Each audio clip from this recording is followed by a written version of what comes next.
We're going to get started. I'm Mark Lurie, and I'm pleased to be the moderator tonight here. And I want to thank you all for coming, and I hope this will be enjoyable. I first want to thank Mary Ford for bringing this team together, her team, and bringing this team of dietitians and cardiologists for something we all need. One important thing is the restrooms are out back that way. And last I saw, they were working. The way this will work is I'll give you the background. There's a lot to be talked about today, so I'm going to give the background and then of each doctor and our young lady dietitian, and then they'll come up and each will give their talk. Then there'll be a break for a few minutes, and there'll be questions, and the questions all have to be written. They all have to be written, and people will be going around and then pick them up, and then we'll go over the questions on the second half. The other thing is I always forget this, but either silence or turn off your phones because we have some important talks. So, you know that the reason you're here and reason Mary brought this group together is heart disease is the #1 killer in the United States. And from that, these people are going to tell us what we have to do, what it is, and what we have to do to cure it. Our first speaker will be Ankush Chabra.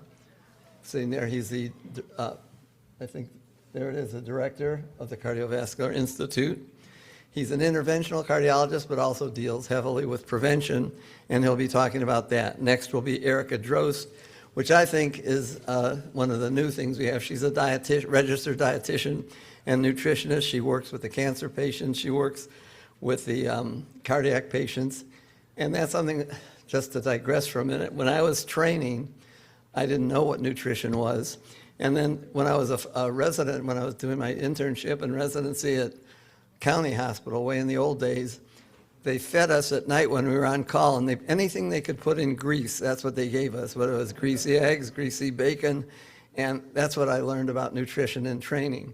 But that's why she's here. Next would be, she went to Taylor University and the University of Illinois where she got her master's degree.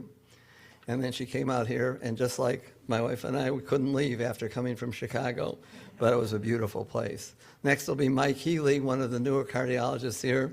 They're all much younger than I am, but Mike did his medical school at Columbia in New York. Then he trained at UCSF, his postgraduate training, and then in internal medicine, went to Mount Sinai in New York for a cardiology fellowship. Then came out to Scripps down in San Diego, where he learned interventional cardiology, structural intervention. And I'm mentioning these terms because when they come up, then you'll know what each one means. And so Mike will be the third one up. And then finally, Matt Ostrom. He came from Seattle, went to UW. And then he went to med school, got an MD at Loyola Stritch in Chicago. So we have a lot of Chicago representatives here. Came back for internal medicine training at UCLA, cardiology training at Harbor UCLA, and he's an electrophysiologist. Many of you haven't even heard of that, but and he'll explain everything, how critical it is, and then he trained also at Kaiser. So I don't want to take up any more of their time because they have so many important things to say. Again, thank you for coming. I think you'll really enjoy this program. Ankush.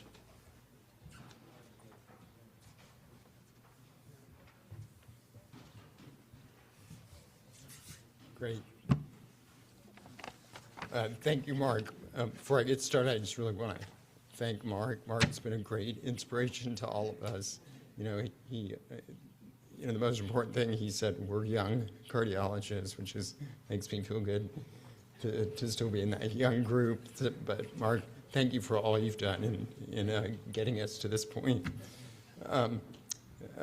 Today's talk, from my standpoint, is called Staying Alive. Yeah, it's the Bee Gees song because that's literally the goal. And we're going to walk you through 8 evidence-based steps that can dramatically reduce your risk of a heart attack, stroke, and heart disease. And the most exciting news is that most of heart disease is preventable. Every single step we discussed today has been proven to make a real, measurable difference, and it's never too late to start. So first, the scope of the problem. Before we talk solutions, let's understand what we're up against.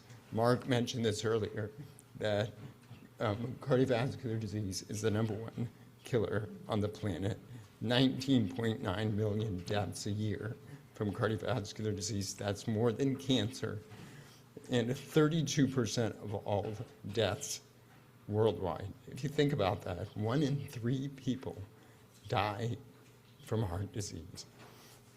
But the most hopeful number is right after that, that 80% of premature cardiovascular disease deaths are preventable.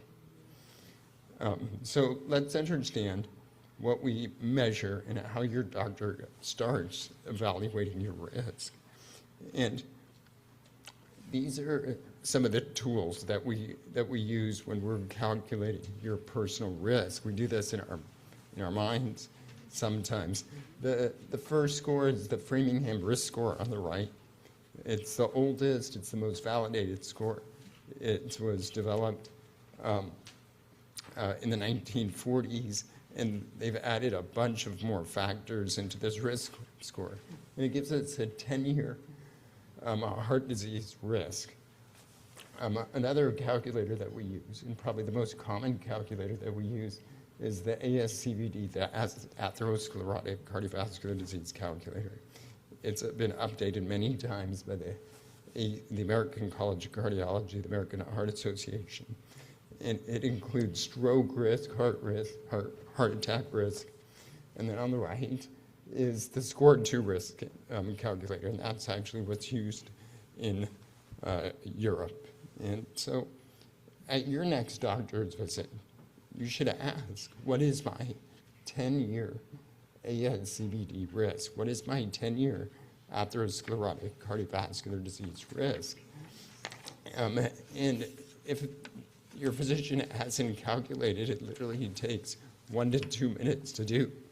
And it changes how we think about your treatment. So these tools are starting points. They're not the final answers. But let's now go on to the 8 things that you can do to actually move the needle. So the American Heart Association has distilled decades of cardiovascular research into 8 essential measures. They're divided into things that you can do and numbers you need to know. So on the right side, things you can do, which are more behaviors: eat better, be more active, quit tobacco, and get healthy sleep. In terms of numbers to know, your weight, controlling cholesterol, managing your blood sugar, and blood pressure. So each one of these has an independent additive effect on your heart health. And if you optimize all 8 of them, research has shown that you can dramatically reduce your risk of heart disease and stroke. And we're talking significant, almost 50 to 60% risk reduction. So the key message here is these aren't all or nothing. Even improving 2 or 3 of these factors makes a meaningful difference. It's progress, not perfection. So, but let's start with the first one. Let's start with food. So, I don't want to spend too much time in here because we have a lecture coming up in just a few minutes about nutrition. But if you look at the 2 columns, the column on the right is the enjoy more column: fruit, vegetables, whole grains, fish, beans, seeds, nuts, and drinking an adequate amount of water. And these are your cardiovascular superstars on the right side. Talking to the mic. Sure. And on the left side, you have salt, fried foods, fatty foods, processed meats, sugary drinks, and sweets. And it's not that they're forbidden, they're kind of occasional foods. So really the practical wisdom here is cooking at home is the single most powerful thing that you can do because you control the ingredients. Restaurant foods are, even the healthy options, are loaded with sodium and hidden fats. Frozen vegetables, just as good as fresh vegetables. Don't let convenience be a barrier.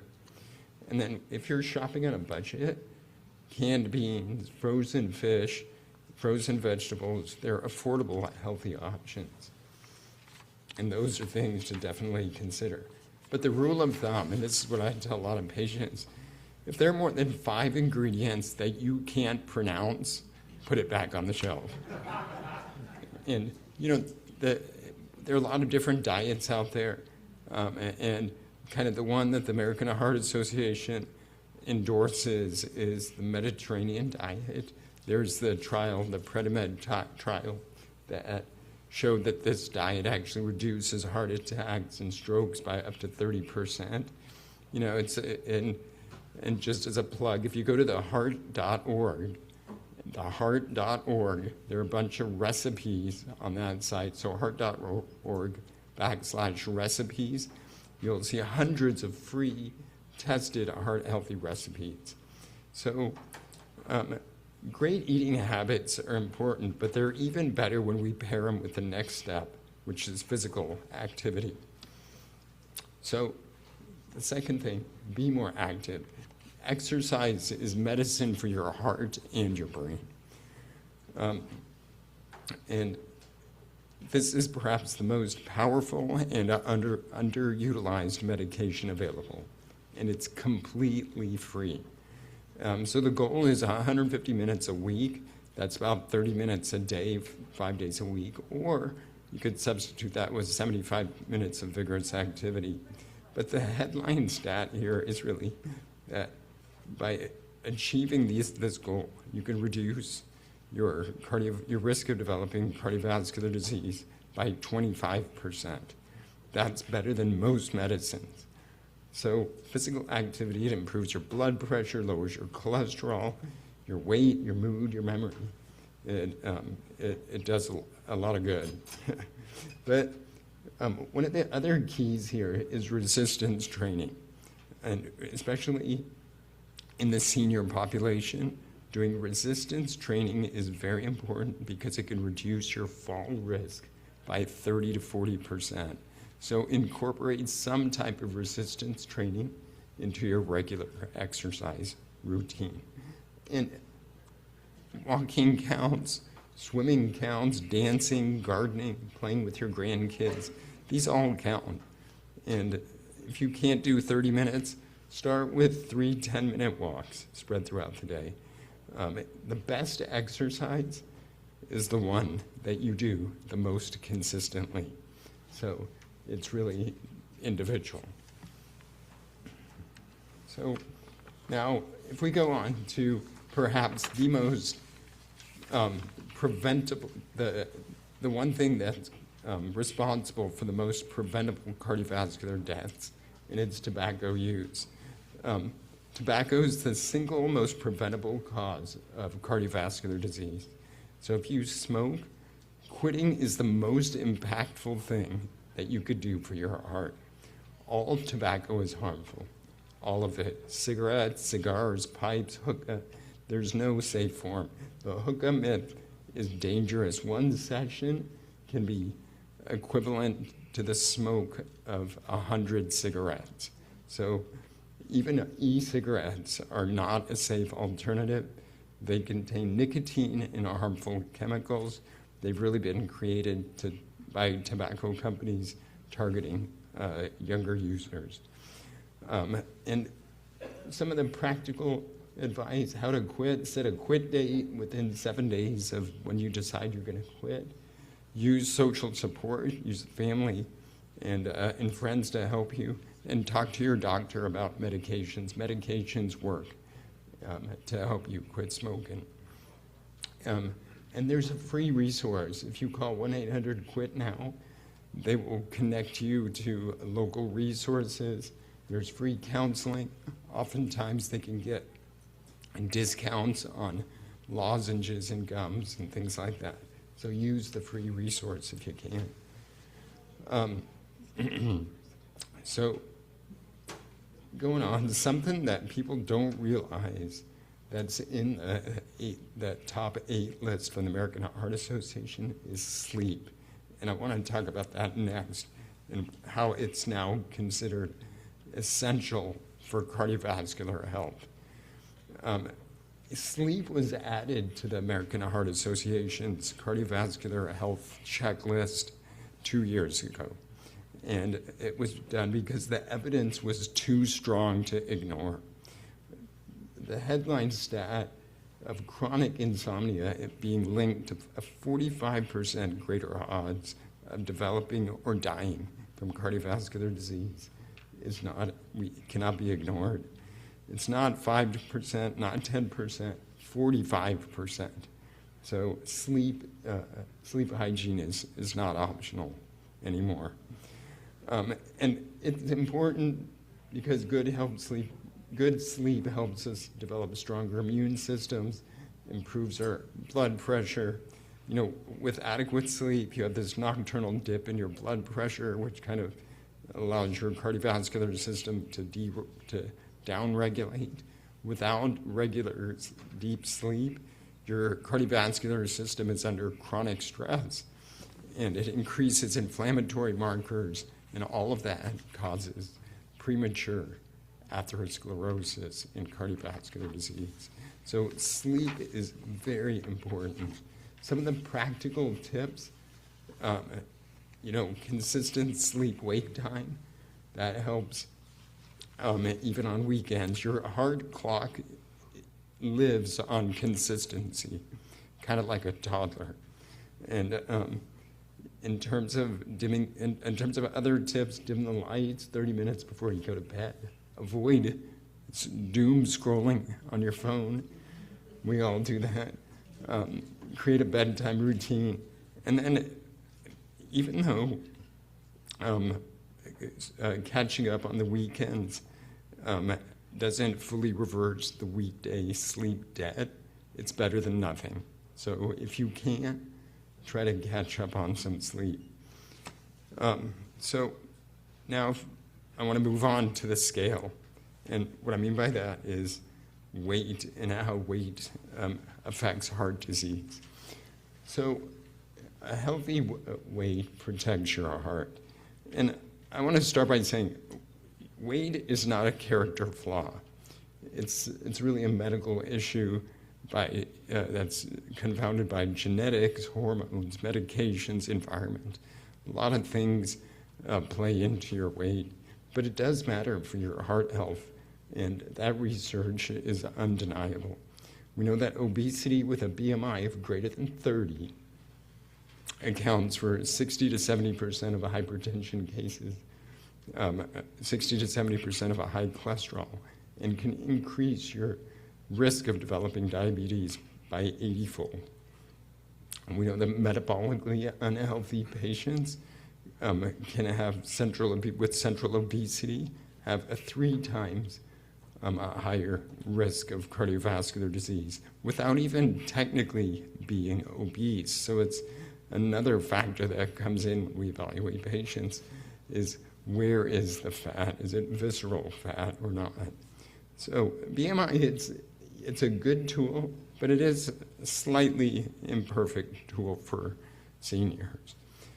Because as we age, we often will lose muscle and gain fat without gaining weight.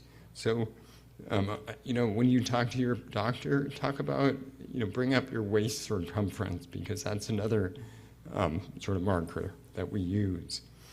And the good news here is that even a 5 to 10% reduction in weight produces measurable improvements. Your blood pressure drops, your cholesterol improves, and your blood sugar normalizes. And there are many tools, besides eating smart and watching portions. You can talk to your physician about some of the modern tools that we have. And I'm not going to go into the depth of the medications that everybody here knows about, with Ozempic and Wegovy showing a 10 to 15% body weight reduction. But definitely talk to your physicians about those as they're commercially available. And so the 4 strategies here from a lifestyle standpoint are very important. and they all work synergistically, not in isolation. So now that we've talked about weight, I want to move to the number one blood test that your doctor should be checking, and that's your cholesterol. Cholesterol, it's really like a slow-moving river. You can't feel it, you can't see it, but over decades, it silently builds up in your arteries. And so in order to prevent that, it's important to know your numbers. We know that for every decade of high cholesterol, your risk of heart disease goes up by 39%. And every 40-point increase in your LDL, which is the bad cholesterol, you increase your heart attack risk by 28%. And then when you look at the lipoprotein A, which is a genetically determined cholesterol particle, I just want to spend a brief moment talking about this because it's vastly underdiagnosed. It's a genetically determined cholesterol particle that many standard panels don't include. We know that if your lipoprotein little a is above 50, your risk of heart disease and cardiovascular death is significantly elevated. And statins don't lower it effectively. So ask your doctor, have you ever checked my lipoprotein little a? And you really just need to get it checked once.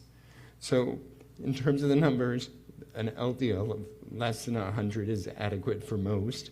Patients who have at high risk have had a single heart attack or stroke, we like for that LDL to be less than 70. If you're at really high risk, you have multiple strokes or heart attacks, we want to drive it down to the 50s. And so the next medication shows us a little bit more about medications that we use. And I want to walk you briefly through the evidence-based medicines. You don't need to memorize these, but it's understanding them that'll help you have a better conversation with your physician. So it's really a ladder approach, with statins being the first line and providing a 30 to 50% reduction in the LDL with a high-intensity atorvastatin or rosuvastatin. And if you're hesitant about that statin, know that the evidence for high-risk patients is overwhelming. The second step often is ezetimibe, which provides additional reduction.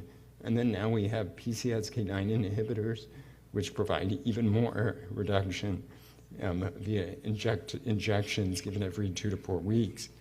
And so in terms of side effects, muscle aches, they occur in about 5 to 10% of patients. Everybody knows about this. So always consider about switching statins, lowering the dose, adding CoQ10. True statin intolerance is rare, but don't give up without trying alternatives. So I want to move now to talk about blood sugar, which connects intimately with heart disease. In terms of the numbers, we really want to aim for blood sugar less than 100. There's a range for prediabetes and then classic diabetes. We know that cardiovascular disease mortality increases by almost 20% in diabetic patients. The heart attack rate is nearly 4 times higher. And importantly, in one intensive lifestyle study, they found that 61% of diabetics who were in the intensive lifestyle group were able to reverse their diabetes compared with 12% in the standard group. So using lifestyle with these items on the right is very important in managing diabetes. So the number to know is your A1C. So it gives us a 3-month average for your blood sugar, and the target for diabetics is generally below 7%. Now, the next slide I want to talk about is just some of the medications for diabetes, and we've already talked about some of these, the the GLP-1 receptor antagonists, semaglutide, Ozempic, the SGLT2 inhibitors with Jardiance, and they can help reduce heart failure hospitalizations by 35%. So if you have diabetes and heart failure, an SGLT2 inhibitor can be one of the most important medications that you take. So I want to now move on to the true silent killer, which is blood pressure. And that's called the silent killer for a reason. It really has no symptoms. You can't feel it most of the time, but it's quietly damaging your heart, your arteries, and your brain and kidneys every single day. And in general, we want the blood pressure to be 120 over 80 or less, and that's kind of the goal. And if we look at overall across the world, 33% of the global population has hypertension, and that's directly responsible for about half of the heart disease deaths and stroke-related deaths. So the problem is truly global and has yet to be adequately controlled. So the best ways to control your blood pressure, again, with lifestyle steps, less salt, exercising regularly, losing weight, limiting your alcohol, getting good sleep, and then taking medicines as prescribed. But one thing that's not on this list, actually at the bottom, is home monitoring. And I really encourage everybody here to own a home blood pressure cuff. They're $20 to $30 at any pharmacy. Measure your blood pressure in the morning, seated, before you drink your morning coffee, and write it down. So I think that's very important for us to do. So in terms of medications, it's also another stepwise approach that we have with ACE inhibitors, calcium channel blockers, thiazides, all of which are generic and inexpensive. And sometimes if your blood pressure is 20 points higher than it should be, we'll have you on combination therapy. And we know that in the SPRINT trial, patients who were able to get their blood pressure less than 120 consistently had a decrease in cardiovascular events by 25%. So blood pressure control is very, very important. But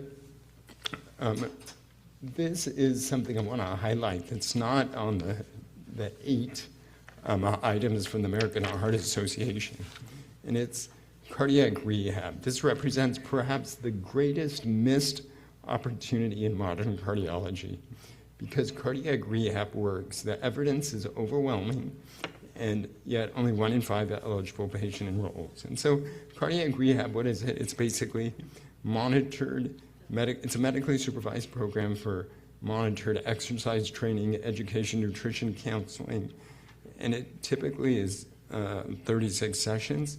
And anyone who has had a heart problem can basically qualify for this. And when you look at the 26% mortality reduction, just to put that in perspective, that's better than most medicines we prescribe. So this type of intensive lifestyle adjustment after any cardiac event, heart attack, stroke, bypass, stents, valve replacements, really makes a significant difference in outcomes. I'm going to skip through here real quick. So some of the emerging strategies in terms of prevention, we have novel therapeutics with a twice-a-year injectable dosing, Leqvio for cholesterol management. We have other items that help reduce cholesterol that are non-statins. There's advanced imaging in terms of calcium, coronary calcium scores, CT angiograms, where we don't need to take patients to the cath lab to get good pictures of their vessels. And there's even, and no talk now is complete without mentioning AI. And AI, we now have AI-enhanced EKG interpretation, from which we could tell many more things that we previously required, echoes or other advanced imaging modalities. And there's digital health, where the FDA has now approved Apple Watch and KardioMobile for diagnostic AFib. So they carry a diagnostic approval from the FDA. We monitor patients remotely now through various remote monitoring programs, and they're again AI-powered algorithms. So some of the key takeaways: cardiovascular disease, once again, is the leading cause of death globally. There are risk stratification tools. You should talk to your physician about those. Some of the lifestyle interventions form the foundation of prevention. Evidence-based pharmacotherapy can reduce cardiovascular events dramatically. Cardiac rehab is underutilized. If you're a candidate, definitely talk to your physician about this. And there are novel therapies that are coming up the pipe right now. So putting it all together, these are the 8 most important things as outlined by the American Heart Association. Definitely pick one and work on this. It's slow but steady management of these things that matters. It's not a sprint, it's a marathon. So doing a little bit over a long period of time is the most important. And take advantage of all the resources that you have, the online resources, the heart.org. If you go to that and look /life's8 or /recipes, you'll be able to have access to a lot of recipes and a lot of the data behind the presentation I gave you today. And then talk to your doctor, know your numbers, and choose one habit to work on this month, and celebrate small victories along the way. And that's it.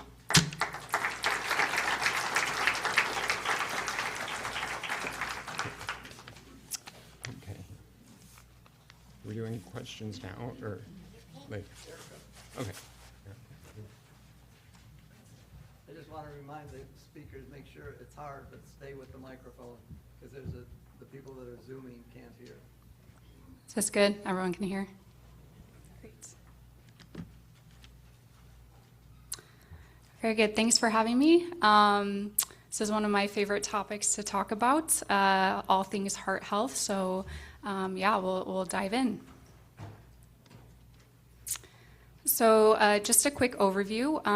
We will talk about the types of dietary fats, why that's important. We'll address some common questions that I hear every day about fats, and then just hopefully give you some practical tools and tips moving forward. Okay, so of the 3 macronutrients, right, we have fat, protein, and carbohydrates.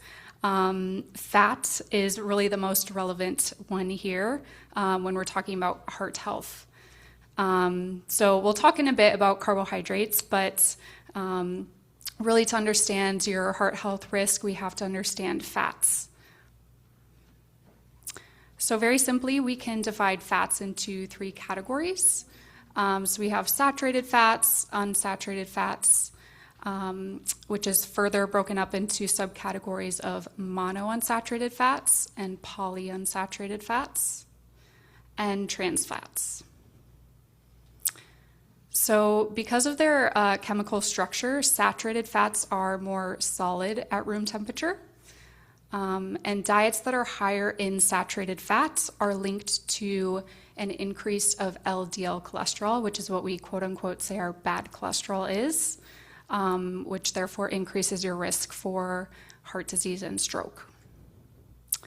Unsaturated fats are mostly liquid at room temperature, so they've actually been shown to help increase lower our LDL cholesterol, or help maintain or raise our good cholesterol, which is our HDL cholesterol. And diets that are higher in saturated fats have a reduced risk for heart disease and stroke. And then our third type of fat, trans fats. So these are mostly man-made fats. and they occur as partially hydrogenated oils, or PHOs. And these PHOs are basically made by adding hydrogen to vegetable oils, which vegetable oils are naturally liquid at room temperature, but when you add hydrogen, it makes them semi-solid at room temperature, thereby extending their shelf life. So talking about the good, the bad, and the ugly with fats, these are definitely the ugly fats.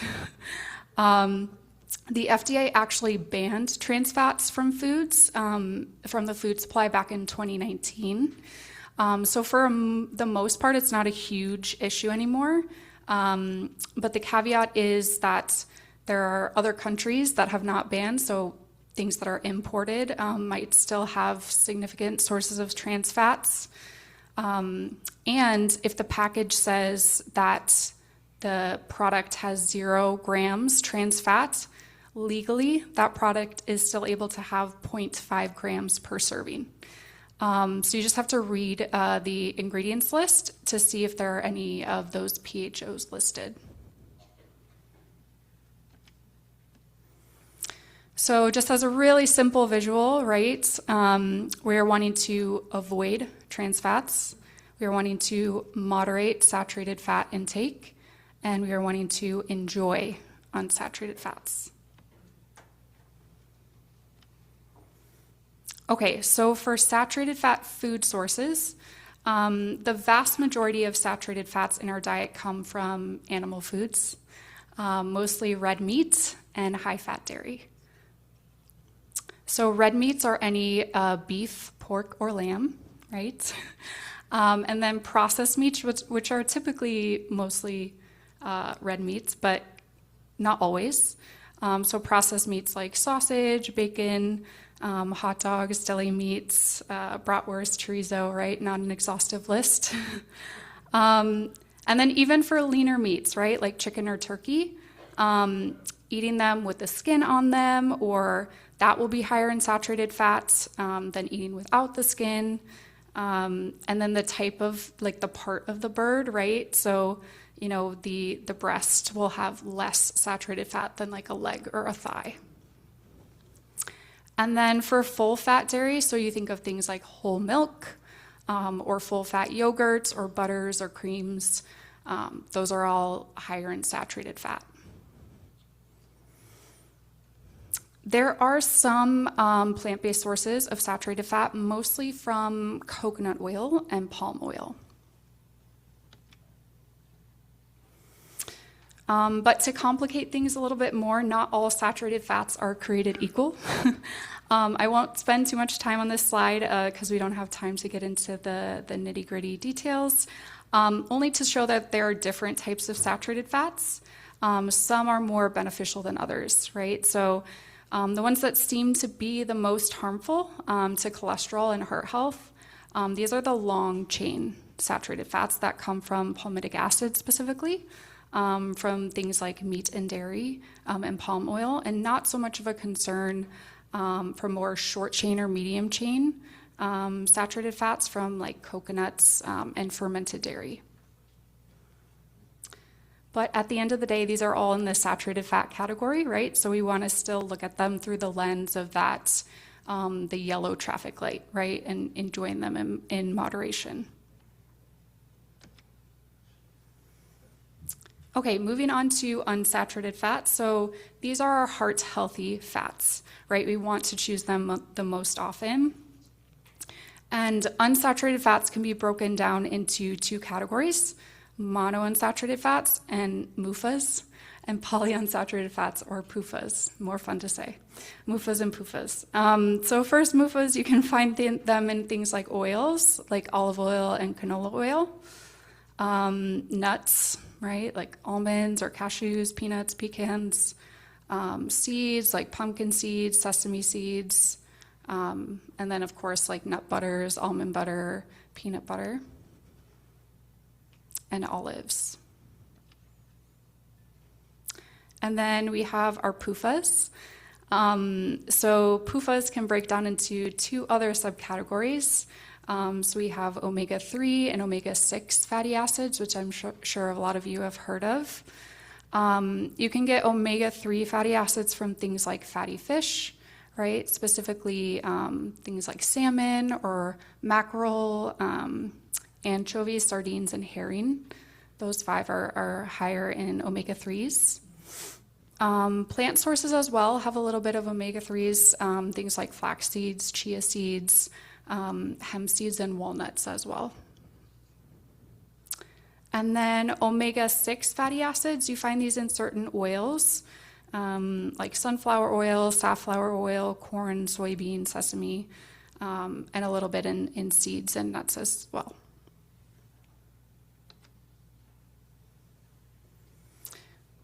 Okay, so for trans fats, like we said, there's a very small amount that naturally occurs in foods like meat and dairy, but the majority, the biggest culprit, right, comes from the PHOs or the man-made ones that we find in a lot of ultra-processed foods.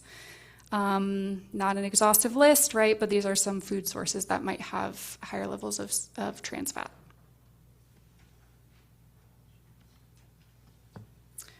Okay, so we looked at the different types of fats and the foods that contain them, but how much fat do we actually need in our diet, right? Well, the DGAs, the Dietary Guidelines for Americans, despite the new visual, actually recommendations have not changed for saturated fat intake and fat intake overall. So we want to aim to have about 20 to 35% of our overall calories coming from fat. So this is very generalized, right, based on everyone's individual needs, but based on a 2,000 calorie diet per day, that would come out to be about 45 to 78 grams of fat per day. And we want most of that to be coming from the unsaturated fat sources, right? So only about 22 grams of that should be coming from saturated fat. So recommendations are to keep saturated fat to about 10% of our total calories or less. And if you're already at a higher risk for heart disease, like it runs in your family, recommendations are to decrease that even more to about 5 to 6% of total calories coming from saturated fat. So that comes out to about 11 to 13 grams of saturated fat per day. And really just to emphasize, it's not about doing no fat diet or low fat diets, right? That's not the goal. That's not supported by research. It's about choosing the right quality fats, right?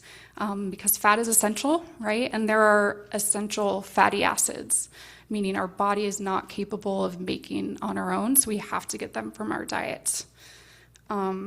So the 2 essential fatty acids are omega-3 and omega-6, specifically ALA, so alpha-linolenic acid and alpha-linoleic acid.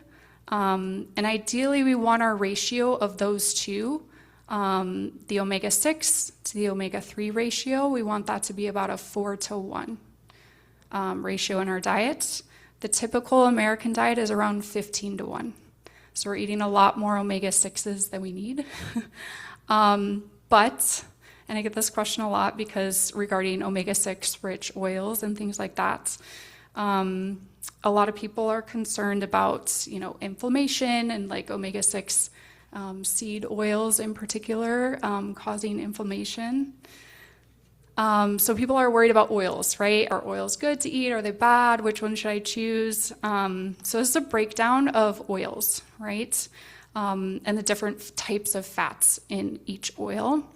And as you can see, they have a mixture, right, of unsaturated and saturated fats. The quick bottom line to oils, especially seed oils and omega-6 oils, they're not inflammatory when we're eating them in moderation, how we should be. There's really no data to support intake of seed oils or omega-rich oils, omega-6 rich oils, increasing inflammatory markers. But most of the omega-6 intake in the American diet comes from ultra-processed food, right? And 60% of the American diet is consumed ultra-processed foods. So if you're worried about inflammation, right, the oil is not really the issue. It's kind of we're eating too many ultra-processed foods. So you shouldn't be worried about cooking with a little bit of oil at home, right? So always in nutrition research, we're asking the question, like when we're asking, is it quote unquote good or is it quote unquote bad for us? That's like not the most helpful question, right? Because we always have to ask compared to what, right? And what is your baseline? So the context always matters. It's never that black or white. There's always more nuance. So of course, when we replace butter with oil, that's beneficial.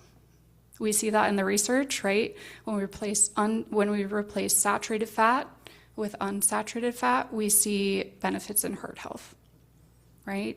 And then if we take that a step further, right, and we replace that with whole food fat sources like avocados and nuts, that's going to be even better than the oils, right? So there's a continuum there.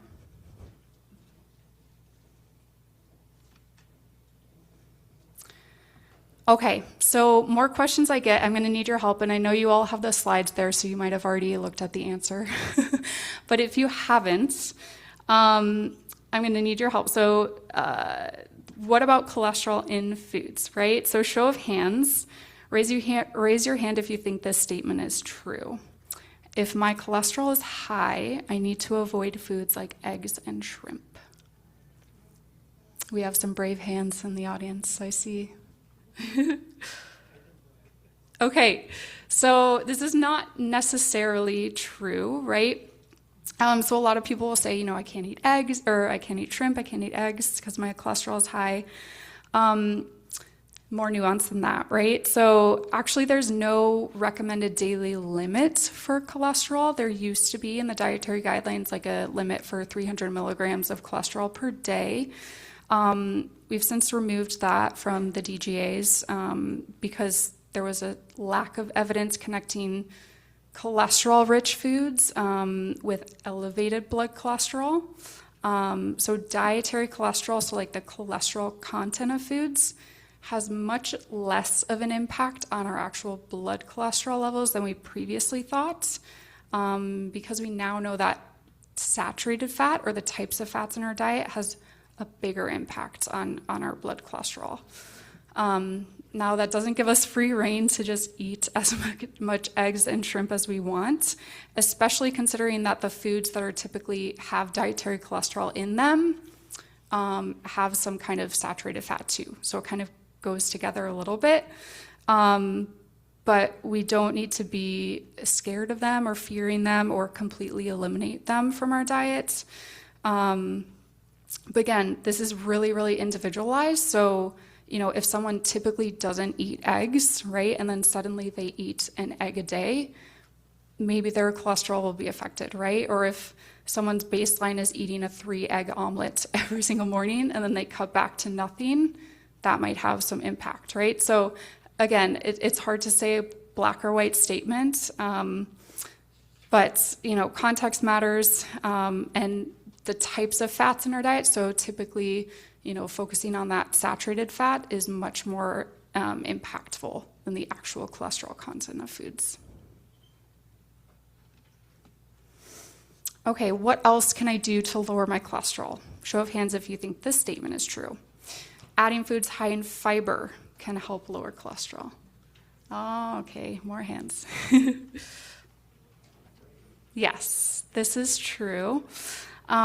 We know this from the research, right? That diets that are typically higher in fiber have lower cholesterol. Fiber is only found in whole plant foods, right? Fruits, vegetables, whole grains, legumes, beans, lentils, nuts, and seeds. And we should be aiming to get around 25 to 38 grams of fiber per day. Okay, what about triglycerides, right? We spend a lot of time talking about cholesterol. What if your triglycerides are high, right?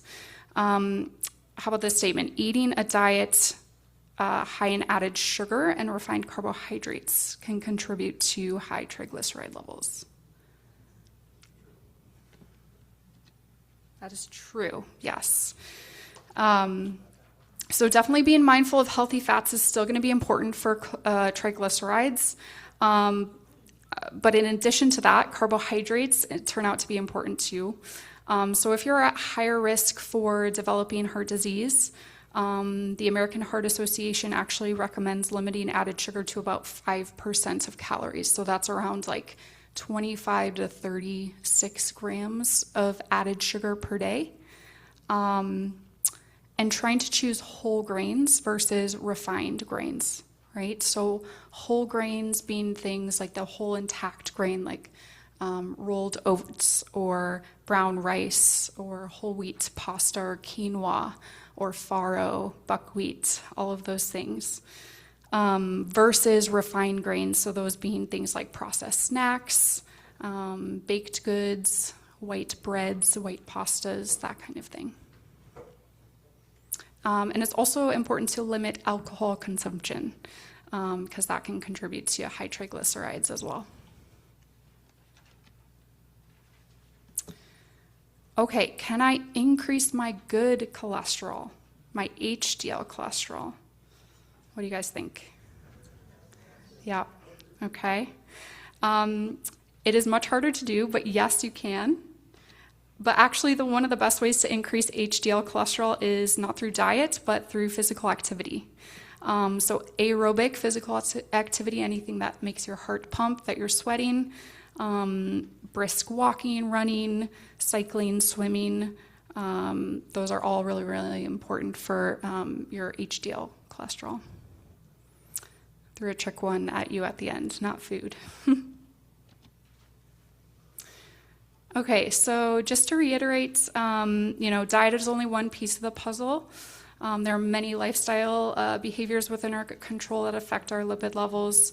As was mentioned, sleep, stress is really important, physical activity, smoking, and of course, other things outside of our control like our genetics. Okay, so covered a lot of ground, but just to summarize, right? 3 things that we should be focusing on diet-wise to help with our heart health. The first one, prioritizing healthy fats, right? So choosing unsaturated fats versus saturated. So that can look like, for example, replacing butter with oil, things like olive oil, canola oil, avocado oil. Swapping some red meats like beef, pork, or lamb for leaner proteins like chicken or fish or turkey. Eating fish a couple times per week. Things like salmon, mackerel, anchovies, sardines, and herrings. Those are the ones that are highest in omega-3 fatty acids. And choose nuts and seeds for a snack.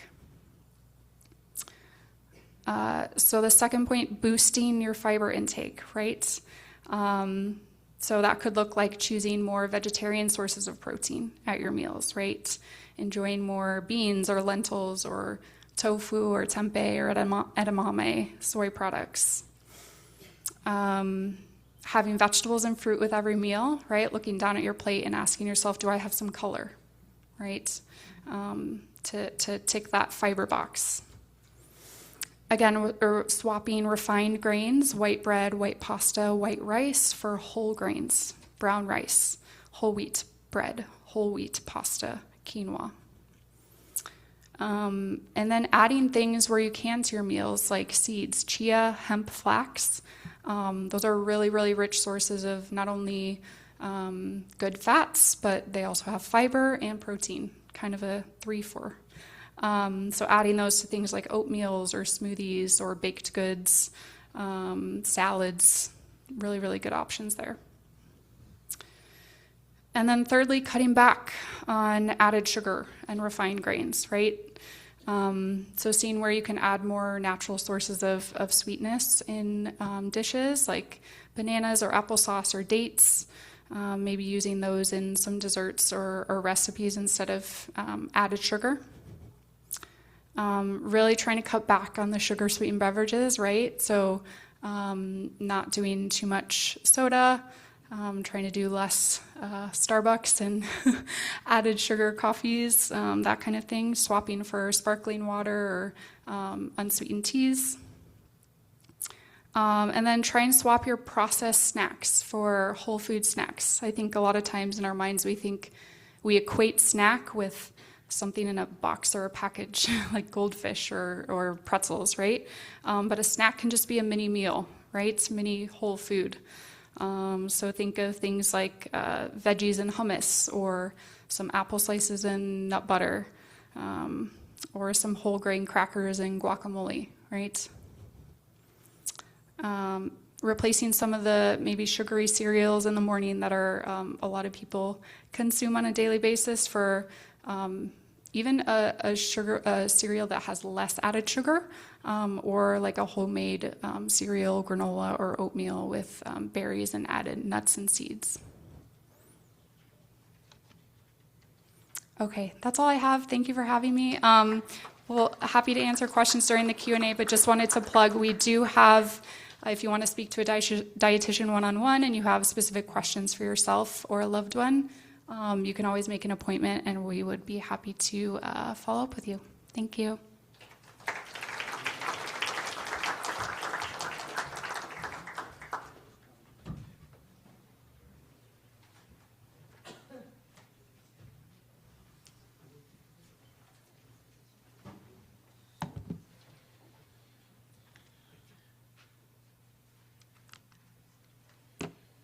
Is there a mouse, or we just click through? Click, okay. All right, everyone. So I'm going to be talking about interventional cardiology, and I would say that everything you heard before this is probably the most important information you're going to hear. But unfortunately, sometimes despite our best efforts at prevention in modern medicine, some people may be in a situation where they may need a physical solution for their heart disease. And this is more of the downstream effects of what we've been talking about. So what is interventional cardiology? So I would say, fortunately, we're living in a great time in that we have technology on our side. And a lot of the treatments that were required for end-stage heart disease often would involve open heart surgery. And now with the advent of a lot of technological innovation, we can do a lot of the things that surgery used to be able to do with something as small as a pinhole size incision, where we use technology to treat these types of diseases. So how is it done? So I like to explain to patients that the artery system in the body is kind of like a road system, and all of the roads ultimately lead to the heart. And in order to do an interventional cardiology procedure, we often access the arteries in like the legs or the arms, and then use something called a catheter, which is basically like a small plastic tube to get inside of the heart. And then when we're inside the heart through that small plastic tube, we could fix things like blocked or clogged arteries, or problems with valves or other things.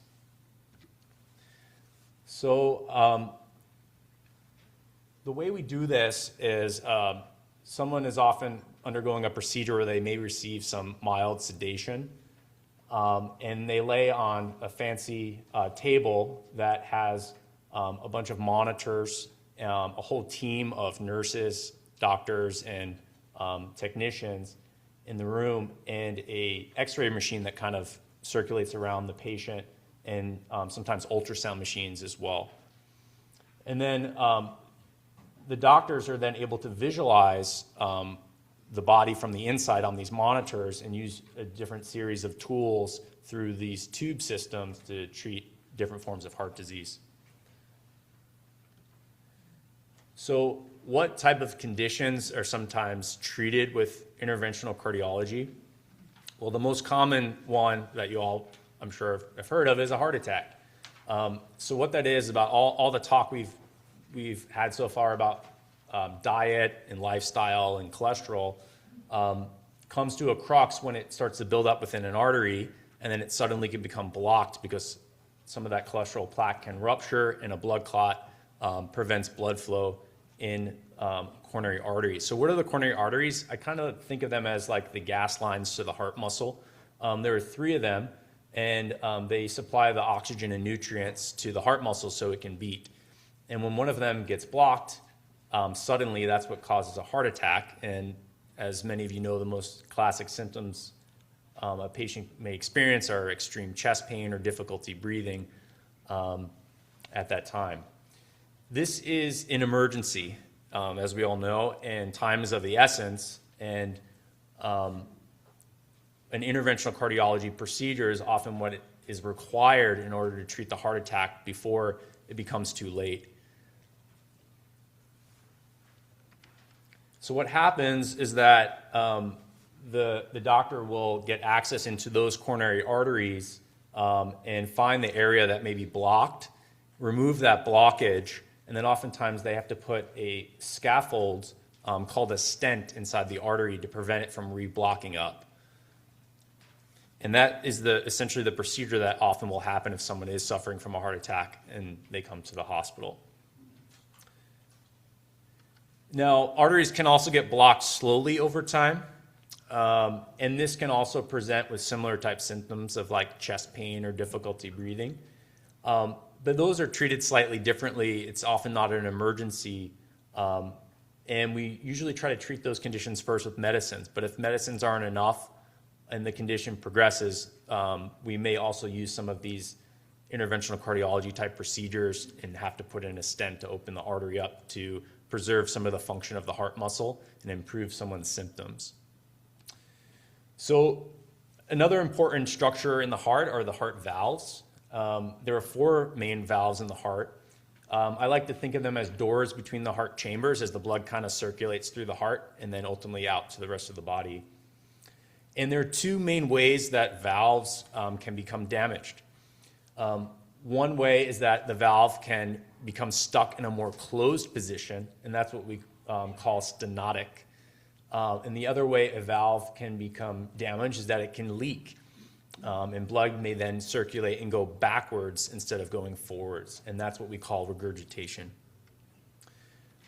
Now, traditionally, like I was mentioning, that most of the ways in which we treated these conditions were always with open heart surgery. But now with the advent of our technology, every year we're seeing more and more treatments that are available through these minimally invasive interventional cardiology approaches to treat valves when they become damaged. One of the most common conditions that we treat is something called aortic stenosis. The aortic valve is the main valve that separates blood from the heart and the rest of the body. And it often can become damaged over time.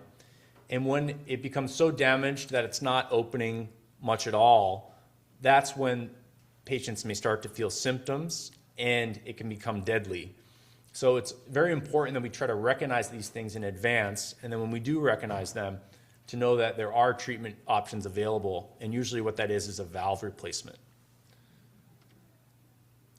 So what I wanted to show you here is a video, hopefully it works, about what a doctor may do with an interventional cardiology procedure to treat a valve that's not working because it's stenotic or closed. So what the doctor does is they gain access into the heart with a catheter, and they create a railway system with a wire. And over that railway system, we deliver different tools to ultimately open up that blocked valve. And then we deliver a new valve that's usually a synthetic valve made partly from animal tissue, usually a cow heart, and it's formed on a stent frame, and then it ends up getting implanted in the heart and replaces the old valve and starts working immediately.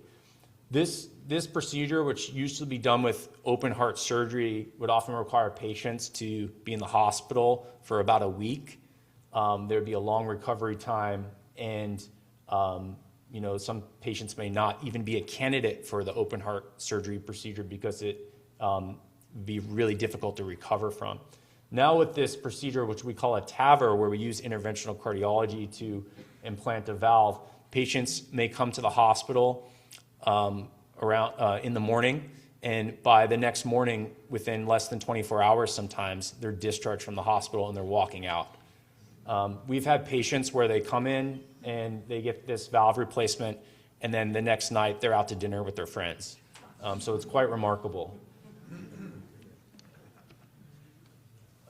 So like I was mentioning, another way a valve can get broken is when a valve leaks, regurgitation. And one of the most common valves that can be leaking in the heart is called the mitral valve. It's another very important valve on the left side of the heart.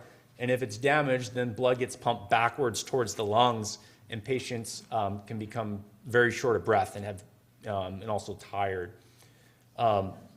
So there's an interventional cardiology procedure that we can do where we actually can repair the valve and find the area that's leaking and put clips onto the valve to kind of cinch it closer together so that leaking can be heavily reduced or go away completely. So this is just a video of cartoon of that happening, and the leaking is reduced, and in similar ways to the TAVR procedure, which I mentioned, this type of procedure as well can be done on a patient, and they may be able to spend only 24 hours in the hospital and go home the next day.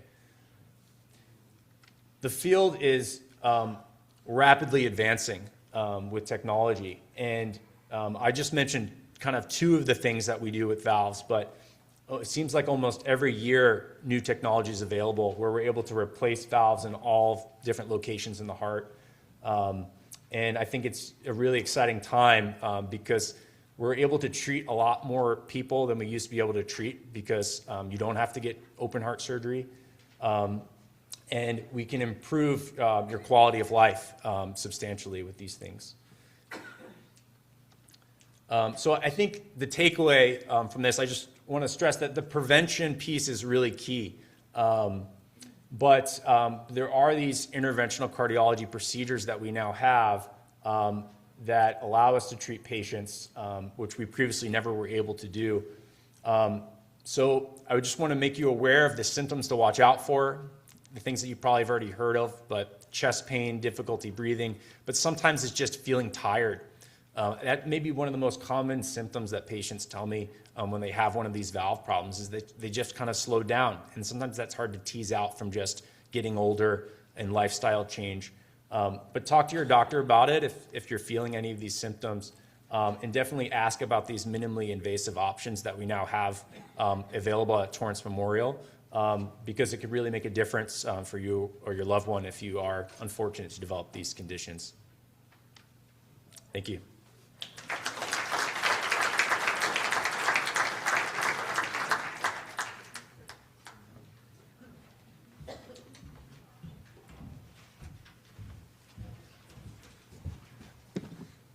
Microphones are here.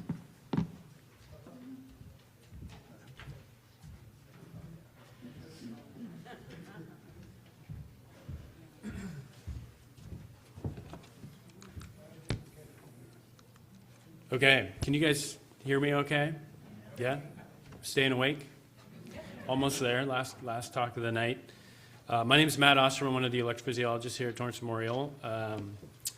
I was asked to speak about the management of atrial fibrillation, something that most of you have probably heard of. Hopefully you're not all experts and have a few things to learn tonight.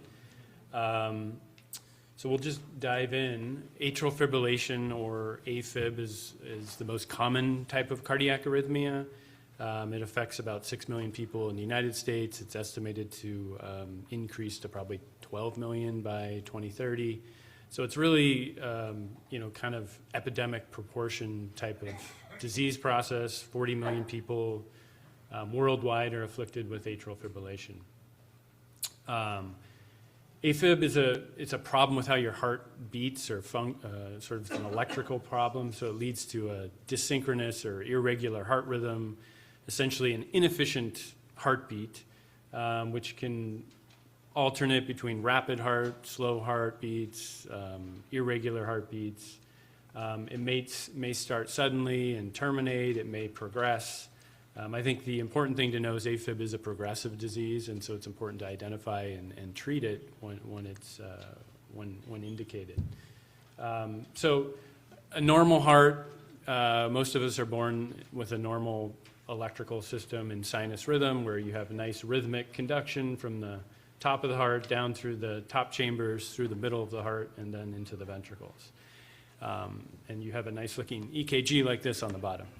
In atrial fibrillation, it's essentially electrical chaos in the atrium. It's a very disorganized, rapid heart. Your chambers in your heart are essentially fibrillating. They're not rhythmically contracting. They're beating so fast that they don't really contract.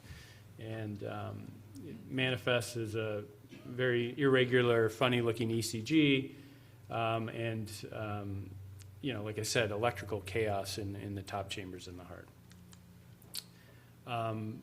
So for the purposes of this talk, we'll say AFib has two main types. There's paroxysmal atrial fibrillation, which means your AFib comes and goes. You may be in AFib for 1% of the time, you may be in AFib for 50% of the time, but the point is that frequently you're in a normal rhythm, and then you may go into atrial fibrillation. And then there's persistent AFib, which means one is always in AFib, and that can lead to fast, slow heart rates, but the point is that it doesn't stop by itself unless we employ various treatment strategies.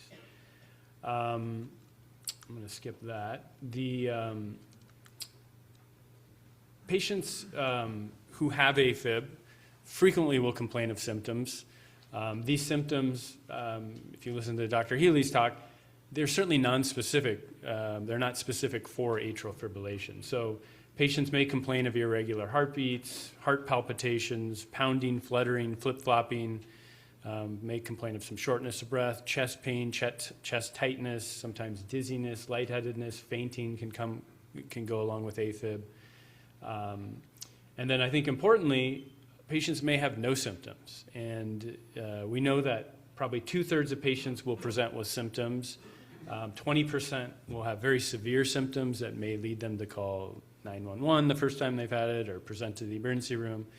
But 1 out of 3 patients may have no symptoms of atrial fibrillation. And that's, I think, an important statistic to recognize, one that we certainly probably didn't know, when I was in medical school or know the importance of it. Because as you'll see, we don't want your first presentation of atrial fibrillation to be congestive heart failure or coming in with right-sided weakness and a severe stroke, which can certainly happen in atrial fibrillation. So what are the risk factors or the sort of medical conditions, comorbidities that may be present that may increase your risk of atrial fibrillation? AFib, rarely happens in a vacuum, meaning most people have some other sort of risk factor. Not always, but there's usually something that may be contributing. So common things like advanced age, high blood pressure, obesity, kind of many of the things that Dr. Chabra talked about, diabetes, heart failure, ischemic heart disease, which is atherosclerosis, coronary artery disease, hyperthyroidism, chronic kidney disease, alcohol use is a big contributor to atrial fibrillation. And then, I think at the bottom, some people truly do get AFib for unknown reasons. I mean, I've taken care of teenagers who develop AFib who really have no medical problems, none of these chronic conditions. But generally, there are often sort of risk factors that may be present. Another big one is sleep apnea, a very big one, probably more recently recognized. People with sleep apnea have a 4-time increased risk of developing AFib than those without. So what are the complications? The most important and drastic and feared complication is a stroke. Strokes from AFib tend to be quite debilitating. The way we think about how stroke happens is, remember I said the blood pool, so the heart is fibrillating, the top chambers are fibrillating, the blood tends to pool and stagnate and not circulate, and that can prone you to forming clots. If a clot forms in your left atrium, and gets ejected out through the ventricle into the brain, it can go to the brain and cause a stroke. And so those clots can sometimes be very large. They can block very large vessels in the brain and unfortunately cause very debilitating symptoms. So, people with AFib have a 5 times risk of developing AFib from those who do not. And this is sort of also a pretty alarming statistic that 1 out of every 4 strokes that happens is probably due to AFib. And so you can imagine if 1/3 of patients who have AFib have no symptoms, that leads a big number of patients who could present with a stroke and had no idea they had AFib, they weren't being treated, they weren't on a blood thinner. So leading to the point that it's very important to make a diagnosis of AFib. If you think you're having AFib or having some of those symptoms, it's important to seek the help of a doctor, find a doctor, and they may do some testing, some basic testing like listening to your heart with a stethoscope to detect an irregular heart rhythm, irregular heartbeat, an EKG, which I'm sure most of us in this room have seen or had at one point in your life. It's a very simple, 2-minute test, putting some leads on your chest to look at your heart rhythm. We may do more extensive testing like monitoring, Holter monitoring, extended monitoring, where we can put a monitor on you and send you home with it. Echoes, CTs, cardiac MRIs are sometimes used in evaluating patients for AFib. And then this was brought up earlier by Dr. Chabra, but wearables, which have become a very big part of certainly what I do. There's lots of smart devices available to the consumer, direct to the consumer, simple things like a pulse oximeter, which probably half the people in this room got during COVID and still have, but it can give you an audible sort of alert to what your heart rhythm is, and it can sound irregular, and that can be a good clue. It could tell you your heart rate if it's particularly fast. Automatic blood pressure cuffs, digital blood pressure cuffs often have an irregular heart rate warning, which can be a good kind of screening tool. Certainly not all irregular heartbeats are AFib, but all AFib is irregular. So it's a helpful screening tool. And then more sophisticated devices like an Apple Watch or some of the Samsung watches have AFib detection algorithms on them. So if you wear an Apple Watch, you should all go into your heart app and turn on your detection, irregular heart rate detection. It's free. You pay for it. You own it. But it's a very helpful device. And then it also, these Apple Watches give you the ability to actually generate a rhythm strip, which can, which is this right here, which is what you really need to diagnose AFib. So, and there's other sort of smartphone apps and cardiomobile devices which can do this. But essentially, to diagnose AFib, it is a electrocardiographic diagnosis. So one needs to have it documented on some form of strip. So it's a very simple thing to do, but if it's intermittent, it may not be easy to catch. And so that's where these devices can be very helpful to increase your chance of catching atrial fibrillation. So I use it all the time in my practice. Patients send me their Apple Watch strips. I find it a very helpful tool to both sort of diagnose and then kind of monitor their burden going forward. So once we make the diagnosis, there's, we talk about treatment. Treatments basically are going to involve things like medications, procedures, lifestyle modification. We talk about sort of the 4 pillars of AFib management, and I think these pillars are kind of in reverse order. I think it's always important to start with risk factor management, the things that my colleagues already spoke about. But if there's a modifiable, addressable risk factor like you're drinking too much, you have untreated sleep apnea that needs to be treated, you're morbidly obese and need to lose weight. These are always very important things to address before we talk about fancy things like catheter ablation or putting somebody on antiarrhythmic medicine.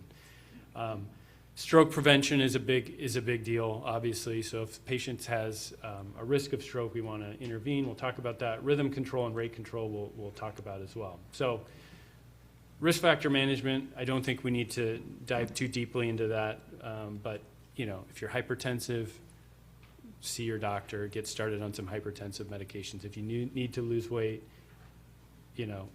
come up with a program and start working towards doing that. Avoiding alcohol, treating sleep apnea, things we've talked about. Stroke prevention, as I said, is vitally important in people with AFib. It's important to diagnose people with AFib and then assess their risk for stroke. This is sort of one of the criteria we use to assess people's stroke risk. It's called the CHADS-VAS score, where we, every time you see somebody with AFib, you're kind of running through this checklist to determine if they warrant being on anticoagulation or have some sort of stroke prevention strategy employed. But it's really important to address this to prevent, a very preventable condition, stroke from atrial fibrillation. So then we talk about rate control. One of the other kind of feared complications or, complications of AFib is developing congestive heart failure or cardiomyopathy. So when AFib, in some people, tends to go very rapidly, AFib and A-flutter can, you can have sustained heart rates and, well over 100. And if that occurs over too long of a period, the heart starts to weaken, it dilates, and one can develop congestive heart failure and all the problems associated with that. So medications can be helpful to rate control somebody. It's not unreasonable if somebody has asymptomatic AFib, they're rate controlled and on blood thinners, we can leave them in AFib. As long as we are managing their rate and managing their stroke risk. Sometimes we need pacemakers that we implant in patients who have atrial fibrillation to sort of set a floor on their lower heart rate so we can suppress their rapid heart rates. Frequently, patients with atrial fibrillation have what's called sinus node dysfunction, where they have both fast and slow heart rates, where they go back from AFib back to sinus rhythm, and they may have long pauses where their heart stops. And they may need a pacemaker to prevent them from passing out. So pacemakers are not a specific, I get this question a lot from patients, pacemakers aren't necessarily a specific treatment for AFib, but they are frequently employed in patients with AFib to treat kind of some of these secondary issues. And then finally, rhythm control, which is what I'll talk about for the rest of this, which is what somebody like myself as an electrophysiologist, we spend a lot of time doing in patients with AFib. So, the goal of rhythm control is to get patients back or keep them in a normal sinus rhythm because they are, highly symptomatic or they have congestive heart failure or, they're young. I mean, there's certainly very good candidates for rhythm control and there's very good candidates for rate control. But typically patients that we would really encourage to go down a rhythm control strategy would be younger patients, newly or relatively recently diagnosed AFib, highly symptomatic, difficult to control. So thankfully in 2026 we have a lot better options than we did compared to like 10, 20 years ago. So the three tools we have to employ with rhythm control include antiarrhythmic medication, cardioversion, and catheter ablation. So antiarrhythmic medications are special types of medications that usually cardiologists and electrophysiologists are prescribing, but they tend to help promote sinus rhythm and convert patients back into rhythm. They all have sort of nuances and side effects, and certainly certain patients you would not use them in. So we don't just sort of use them, without caution, but they can be very effective. Cardioversion is a procedure where we can reset the patient's heart, which I'll show you a slide of in a moment. But for somebody who's stuck in AFib, they are essentially in persistent AFib, we can electrically reset their heart and get them back into rhythm. And then catheter ablation is a more invasive procedure that we do in the EP lab that I'll show you to help maintain sinus rhythm.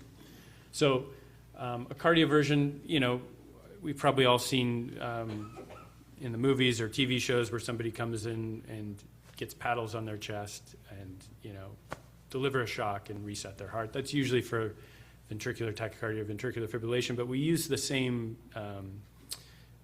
technology for cardioversion for atrial fibrillation in a very controlled setting.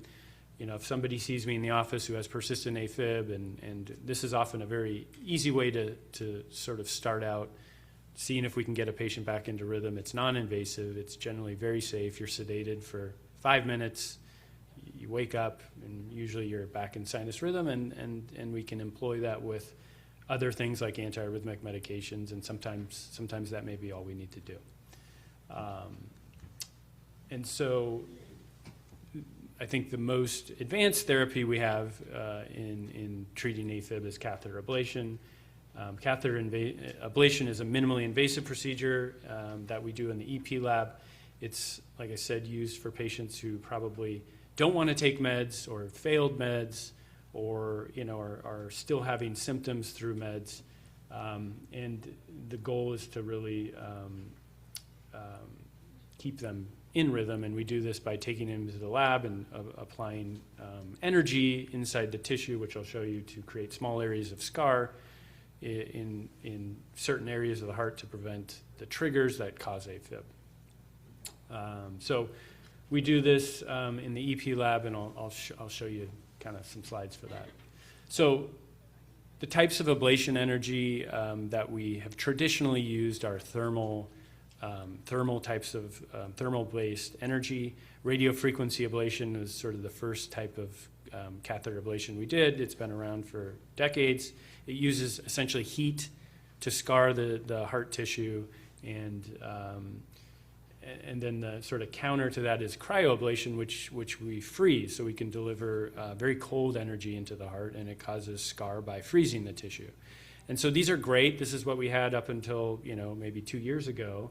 But they do have their downsides. You can imagine when you apply heat or cold to a tissue, it can cause collateral damage to surrounding structures.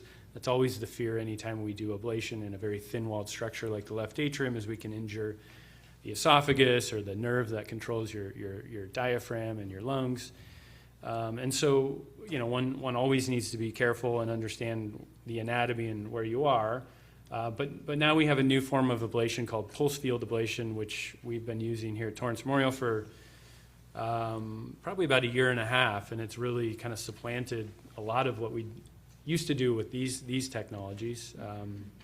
And instead of delivering heat or cold, it delivers small little pulses of energy that cause sort of pores in the cells that causes them to die that way. So we call it sort of tissue-specific ablation.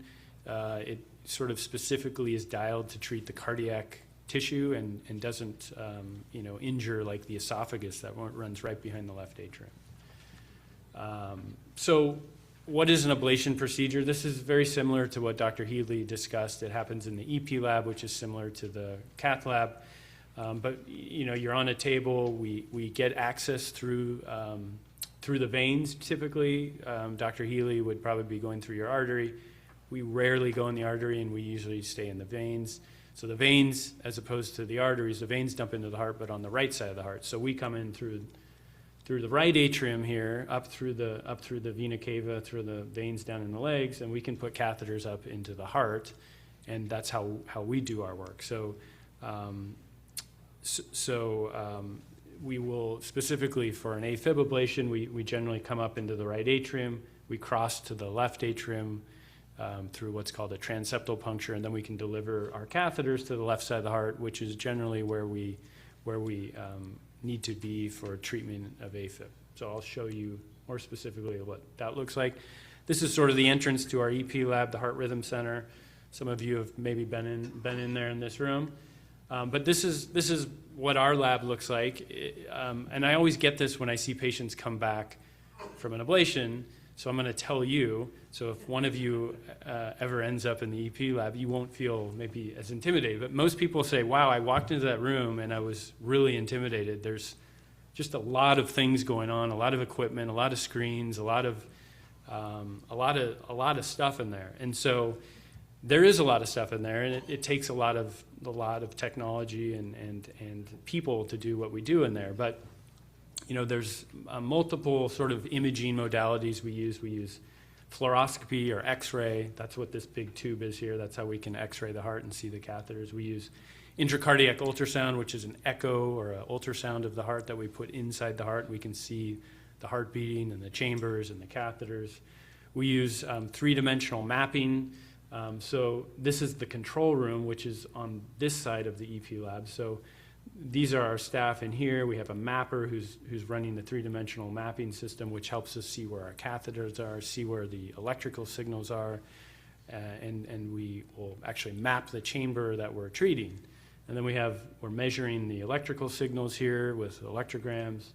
And then this is like a pulse field ablation module that delivers the energy. So there's a lot of things in there, but all these things have really made it possible to do these complex ablations and do them very safely and get, have much better outcomes for patients than we had, probably 30 years ago.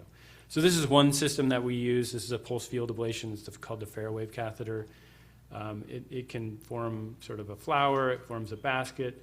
This is what it looks like as we're deploying it into say a left superior pulmonary vein. We can sort of expand it, and I'll show you what this looks like on an echo. So this is a case from last week, and this is sort of a picture of the left atrium and left ventricle here. This is the mitral valve that Dr. Healy was talking about, and you can see the catheter coming across. It's sort of at a 90-degree angle in that flower configuration, and we're mapping, using this to generate geometry and map the chamber. This is the other configuration. This is in the basket configuration, and you can see we're coming across the atrial septum into the left atrium and deploying it into the left superior pulmonary vein.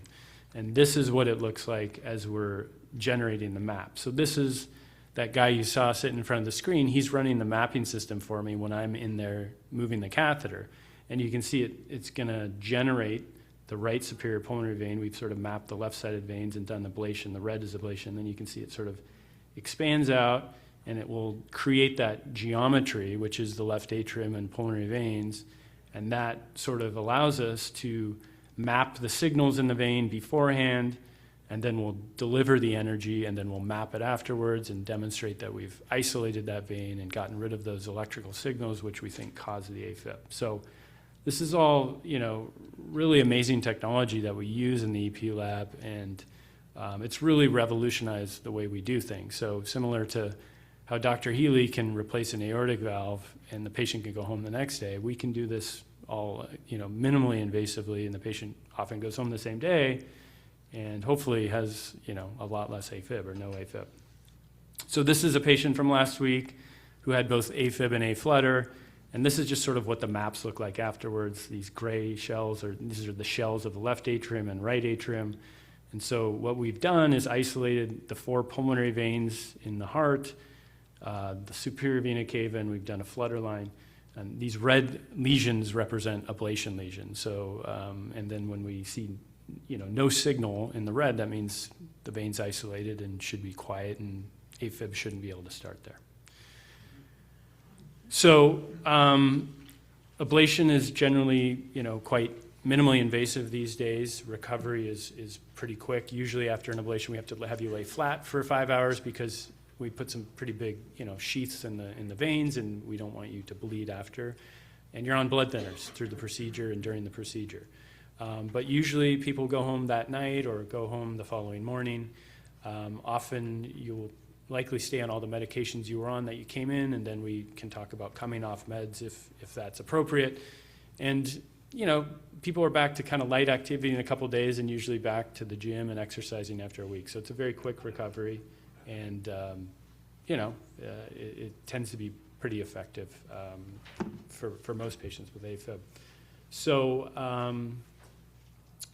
results, long-term follow-up, the goal is really to reduce symptoms, reduce the amount of AFib. We may see the patient and recommend monitoring, or, I'll tell the patient to turn your Apple Watch algorithm on and we'll watch for recurrent AFib. And if we do, then we would want to address that with, another ablation or meds.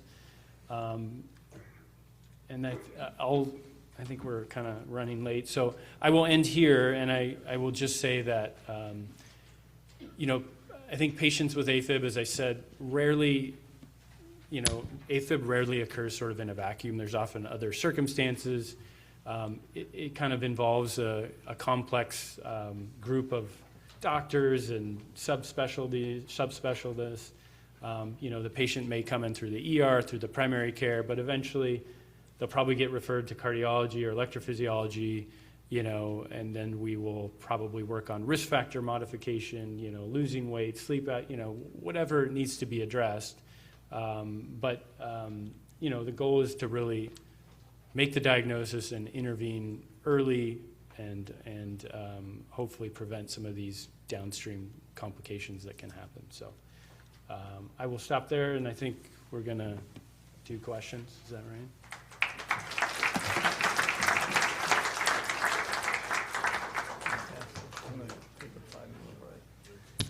Well, I hope that gave us a lot to think about, and really appreciate the outstanding presentations. There's going to be a 5-minute break. Stand up, walk around a bit, get your questions in. Questions all have to be written, and we'll go over that. So 5-minute break. And thank you guys so much for the great talks. Anyhow, we'll start with the questions. Are symptoms of a heart attack different for men and women? Dr. Healy, you want to? Yeah, that's a great question. The short answer is sometimes. So like we were talking about the classic symptoms, right, or that sort of elephant on the chest, the heavy pressure. Pressure is usually the word we use, actually more than pain, but pressure. But it's known that women present what we call atypically. So they may not have that symptom always. They can present with maybe just some difficulty breathing. Sometimes indigestion. It's often confused for things like reflux. So these are all things to take seriously. And we do know that women are often disproportionately treated as compared to men because their diagnosis is not often recognized right away because they do sometimes present with these different symptoms.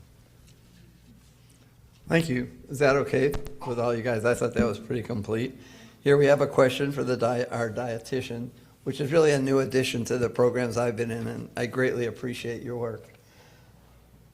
I don't know that there's a direct answer. How much protein as a percentage of your body weight? I know there's a lot of talk about protein, so I don't want to stick you with something, but That's a good question. I can make something up. This one on? Can you hear me? Oh, okay.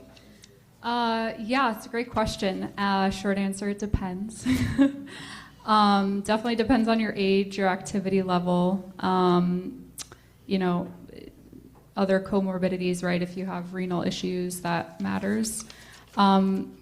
We typically say for the healthy adult, like the RDA is 0.8 grams of protein per kilogram of body weight. So you take your weight in kilograms and times it by 0.8. But a lot of times, for older folks, that's going to be more increased, right? So we say like 1.2 grams of protein per kilogram of body weight could be higher too. So a lot of factors, but that's kind of general. Thank you. Thank you very much. I just saw a thing for Dr. Chabra. What is a calcium score and the meaning of it and the numbers, if any? Yeah, that's a great question. That's another 1-hour talk in and of itself. A calcium score is basically a calculation of the amount of calcium that you have in the arteries of your heart. And that calcium is reflective of the amount of plaque you have. So we can use that calcium score as a surrogate for the amount of cholesterol plaque that you have in your heart. It's a very simple test. The hospital offers it, and it literally, I think, takes 5 minutes, if even the lowest radiation scan. The data that we get from that score, we can use to basically risk stratify the patient and it helps us put you either in a high risk, intermediate, or low risk stratification. And based on that, we can then adjust your preventive care. How aggressive do we need to be with your cholesterol lowering? How aggressive should we be with your blood pressure? So it helps us make these decisions with prevention. Thanks. Dr. Ostrom, straightforward. What is the difference between SVT, supraventricular tachycardia, and atrial fib? Yeah, that's a great question. SVT, technically, SVT means supraventricular tachycardia. So it essentially means any rapid heart rate coming above the ventricles. Technically, atrial fibrillation would be considered a SVT if it is tachycardic, but as an electrophysiologist, we think of SVT as a different arrhythmia, and it usually consists of one of three types of arrhythmia, which would be considered more regular, organized arrhythmias: AV nodal reentrant tachycardia, AV reentrant tachycardia, and atrial tachycardia. So those are three SVTs that are different from atrial fibrillation because they're usually like a defined circuit or a very defined focus where it comes from. They do not increase your risk of stroke. They do generally, they can occur in sick people with multiple medical problems, but they also occur in very healthy people. So there's usually not a structural component or another risk factor for developing. I mean, I see 16-year-olds with SVT, so it's very different from atrial fibrillation. I think that's probably Sounds enough. good. Dr. Healy, I think somebody here said anyhow, I have one of the questions that was sent in by mail is, what is and what leads to an aortic dissection? Yeah, so an aortic dissection is usually when there is a tear in the wall of the main artery that comes off the heart, called the aorta. It's something that's continuing to be studied. So we're learning more and more about what places someone at risk for it. But there are a few things that we know for sure increase the chance of someone having an aortic dissection. One of them is just the size of the artery itself. So as the artery gets larger and larger, it becomes more at risk for developing that tear and then rupturing. Another thing is genetic factors. So there are a number of genetic factors that can lead to changes in the quality of the tissue of the wall of the artery that can make it more prone to tearing. The one thing I would say is that there isn't much we can do to sort of prevent it other than controlling blood pressure. So it kind of comes back to that preventative piece of important blood pressure control could reduce your risk of happening. And when it does happen, it's a medical emergency, and someone needs emergency surgery to try to repair that before it becomes too late, because there's a high chance you can die otherwise. Thank you. Dr. Shabra, seeing as you in the primary evaluation of heart, what is a heart murmur and how does it impact cardiovascular health?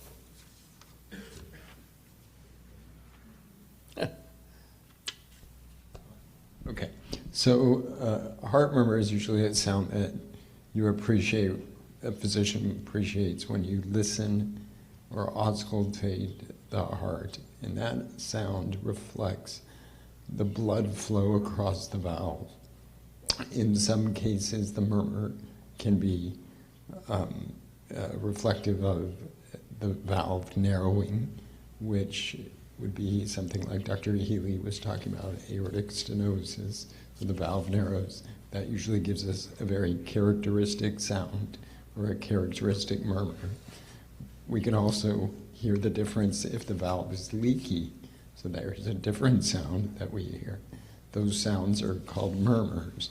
And so we can often do a very quick diagnosis of whether you have a leaky valve or a restricted valve based on the sound of your heart. But in addition to leaky and stenotic valves, there is a wide breadth of sounds that can come from the heart normally. So you can have a murmur, which is a completely normal, benign murmur. So usually when we listen to you in the office and we determine that you have a murmur, we will proceed with getting an echocardiogram, which is an ultrasound of the heart, to help determine the nature of the valves and to make sure that they're not restricted or leaky based on the murmur finding. Thank you. I think another dietitian question, I think this was mentioned, but is avocado oil a good oil? And then maybe to just reiterate some of the good oils. Right. Sorry about that. It's very powerful. Anybody have a palpitation just now? Yeah, so when we're thinking about healthy oils, most of them are going to fall in the healthy category, heart healthy. The only ones that wouldn't would be palm oil and coconut, because those are mostly saturated fat. But yeah, your avocado, your canola oil, basically all of them are going to be your monounsaturated or polyunsaturated fat, majority concentration. So, yes. You came from Chicago. Did you eat the Chicago hot dogs like I did? With mustard only? Only. Yeah. Just checking. Dr. Shaba, you mentioned, I think, just to straighten this out, you mentioned CoQ10. The question here is, does this help reduce cholesterol, or is it just good for overall heart health? But what would you use it for? Yeah, the studies looking at CoQ10 have focused in terms of its benefits to reduce muscle aches and pains in patients who are taking concomitant statins. And it's been shown that if you're having muscle aches and pains or myalgias with statins, CoQ10 can help relieve those symptoms.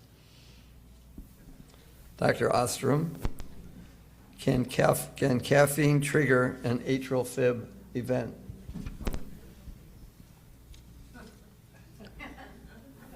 Yeah, a lot of people think it can. The data would suggest that caffeine in kind of reasonable doses, moderate doses, does not. I would say it does trigger other arrhythmias, SVT, PVCs.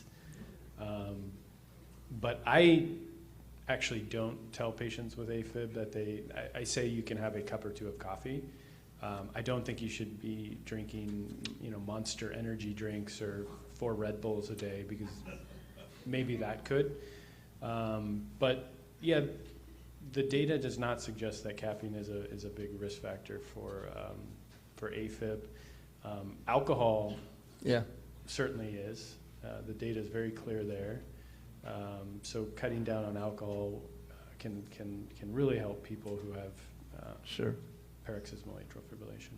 Let me ask you, do you tell people to stop alcohol if they're when you ablate them? Yeah, I mean, I'm a realist, so I would say the textbook answer is if you have, highly symptomatic episodes of AFib, no alcohol is the best.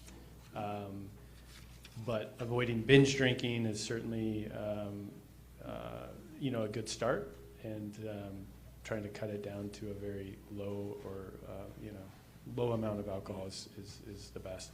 None is the best. Thank you. I won't say I won't do an ablation on you if you had a sip of alcohol. So They don't have to go through treatment first? No.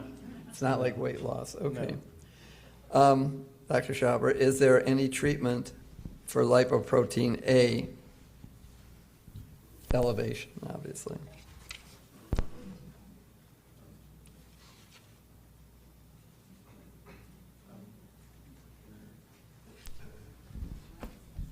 This isn't working. Oh, yeah. So currently there is not, but the medication that is targeting lipoprotein A there are 3 different ones at varying stages in development. There is one that's in the final phase of development, and we're hoping that within the next 24 months we should have something that's commercially available. Thanks. Back to atrial fib, Dr. Ostrom. Is atrial fib hereditary or more environmental? Yeah, there's no AFib gene. We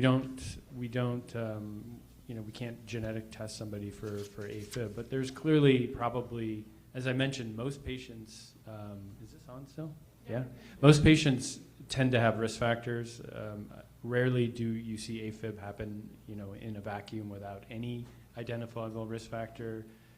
Usually something as simple as hypertension or, some mild obesity or hyperthyroidism, lots of potential risk factors and comorbidities.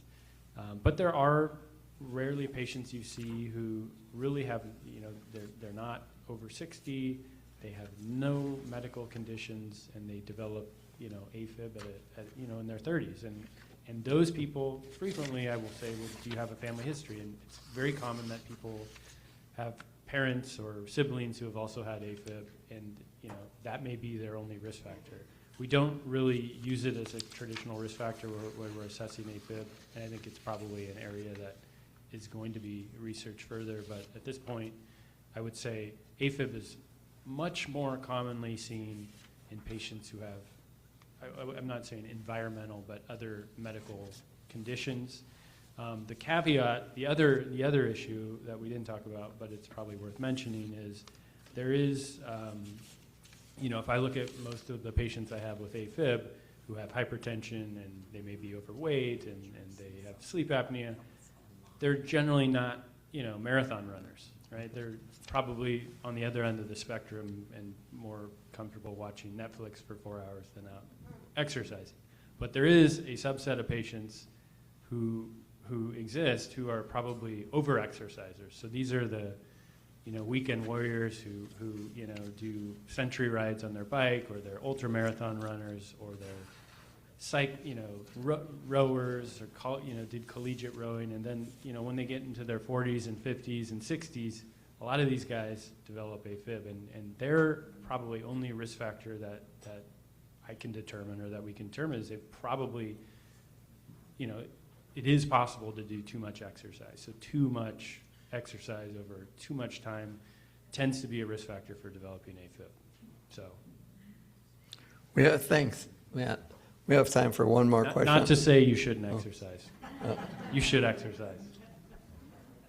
We have time for one more question, but you've seen everything up here, especially what Matt was talking about and Dr. Healy. The surgeons are still working. I mean, we don't have one up here, but they're still doing surgery in spite of all this going on, so don't be concerned about that. The last question, Matt, Dr. Ostrom, the difference between a PVC and atrial fib. Sure. So atrial fibrillation, as we saw, occurs in the atrium, hence the term atrial fibrillation. So it's in the top chambers of the heart. A PVC stands for a premature ventricular contraction, which is an extra beat in the bottom chambers of the heart, so either in the right ventricle or the left ventricle.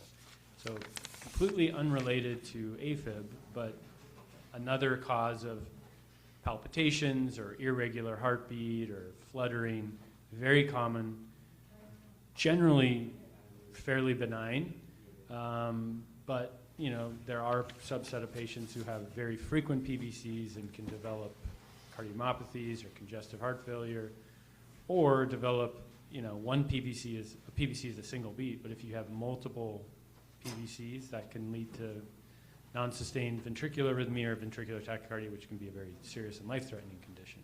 But so very different conditions can manifest with similar symptoms, most of the time not terribly concerning, but worth evaluation nonetheless. Thanks. Ankush, Erica, Mike, and Matt, I want to thank you for doing such a great program.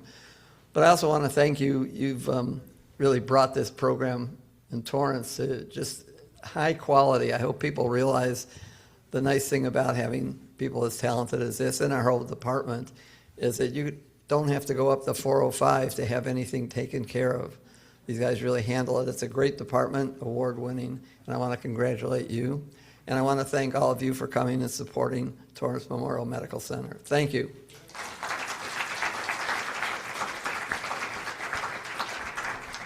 Thanks, Dr. Lurie.